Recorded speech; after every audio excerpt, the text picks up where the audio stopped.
वृन्दावन वनस्पति उद्यान हेटौडा मकवानपुरमा रहेको नेपालकै महत्त्वपूर्ण वनस्पति अनुसन्धान तथा संरक्षण केन्द्रमध्ये एक हो।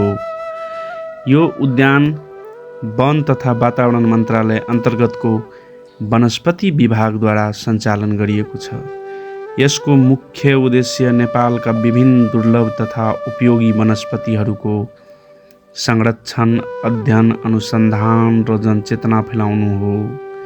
यहाँ विभिन्न प्रकारका औषधीय बिरुवा, फूल, जडीबुटी तथा स्थानीय वनस्पतिहरू सङ्कलन गरी संरक्षण गरिएको छ। इतिहास र विकास।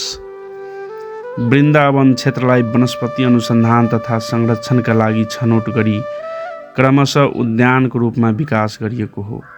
हेटौडाको हरियाली वातावरण र उपयुक्त मौसमका कारण यो स्थान वनस्पति अध्ययनका लागि महत्त्वपूर्ण मानिन्छ।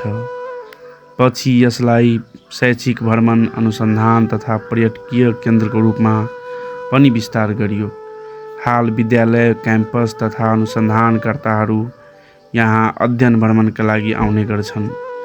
यस वनस्पति उद्यानका प्रमुख विशेषताहरू दुर्लभ तथा औषधीय वनस्पतिहरूको संरक्षण, वनस्पति अनुसन्धान र बिउ संरक्षण, विद्यार्थीहरूको शैक्षिक भ्रमण केन्द्र, प्राकृतिक वातावरण र मनोरञ्जन स्थल, हरियाली तथा जैविक विविधताले भरिएको क्षेत्र। हेटौडा नेपालकै औद्योगिक तथा हरित सहरका रूपमा परिचित छ। यहाँको प्राकृतिक वातावरणले वृन्दावन वनस्पति उद्यानलाई अझ आकर्षक बनाएको छ।